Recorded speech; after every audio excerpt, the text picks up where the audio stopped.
Marge? Paano mo nalamang nandito ako? Tinanong ko kay Gary. Si Dodot? Problema. Pare, may third party ba? Wala. Wala? O wala ka lang alam? Pare, kung may third party, bakit niya paabutin ng 1 week before the wedding? Atras siya. Doesn't make sense. But did you see this coming? Well, napupunan ko lang, kapag nagdudo kami, nagkukunwari lang siyang masasarapan. Pare, ba't mo nasabi yan? Alam ko eh. Meron ba naman nag-orgasm na Eh di wala pa naman ako masyadong ginagawa. Ano ba dapat? Tingin ko over. Ang importante doon, yung nasasarapan ka. Pare, hindi ako ganun. Gusto ko, nasasarapan din ng babae. Leisure ka pala. Zodiac sign mo kasi Pisces. Uto-uto. Yang si Marge, Scorpio yan. Bira sa Scorpio, faithful. Nag-prepare pa naman ako para sa aming kasal. May inihanda akong sorpresa. Anong sorpresa? Nagpalagay ako ng bulitas sa bird. Ano? Babe, tumingin ka nga sa akin ng diretsyo.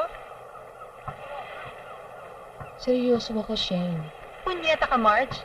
Ikaw ang lalabas sa kontrabida niyan. Alam mo namang kultura natin dito. Naisip ko na rin yan. Pwes, mag-isip ka pa.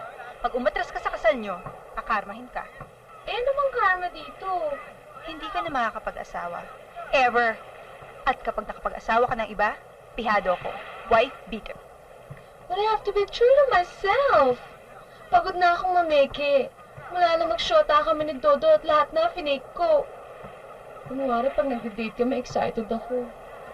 Pag naghahalikan kami, kunwari nasasarapan ako. Pinafake ko na rin pati orgasm ko eh. Eh bakit mo finifake? Kaya sabi mo, I should make my man feel important and make him think he's the world's best lover. Pero mabait naman si Dodot, di ba? Sobra. Gwapo pa. No doubt. May kaya.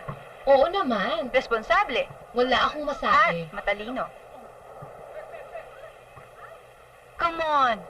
Popa si Dodot. I can even spell cunnilingus. Let alone do it.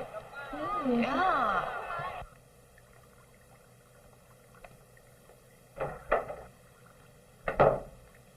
Gary. Pare, ano nangyari dyan? Binaon ng bulitas sa balat at tinahi. Ilaligiran ng bulitas. Bukol-bukol. Ganun daw para magka-texture. Ba't kailangan mong gawin yan? Desperado na ako, Gary. Ganun kamahal si Marge. Paano kung kalawangin yan? Stainless steel ang mga bulitas. Pero ang pangit. Tignan mo nakakamatis, oh. Ayun nga ang problema, pare. Malapit na ang kasal. Hindi pa naghihil.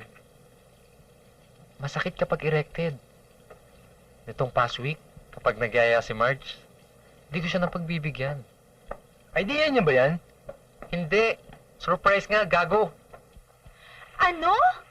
Hindi marunong ng oral sex si Dodot? Hindi lang sa hindi marunong. Ayaw. Marge? Hoy, tumigil ka nga dyan nung malinis ako sa katawan. Okay. Siguro nga conservative lang si Dodot. But you're not giving him up just because he's not good in bed. Ano ka ba? Hindi mo ba sapat na dahilan yun? Walang bamban na lalaki sa mahusay na babae. Ano ka ba, Shane? Isang tabak mo ng Cosmopolitan, Vanity Fair, Marie Claire. Lahat yata ng tips na to turn your man into a great lover. Sinubukan ko na. But you don't give up that easily.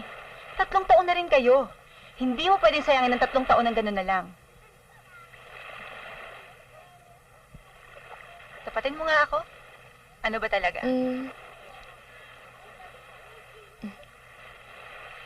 May nakilala ako eh. Sabi ko na nga ba eh. Sino?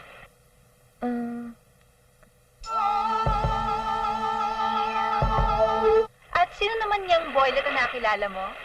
Shit, Shane. First time ko pa lang siya nakita. Nanginig na yung tuhod ko. Alam mo yun? Magaling ba naman? Shane, masipag. You won't believe this. I was swollen for 1 week. Oh my God! Tatandaan mo, a month ago, nandito tayo. Yeah!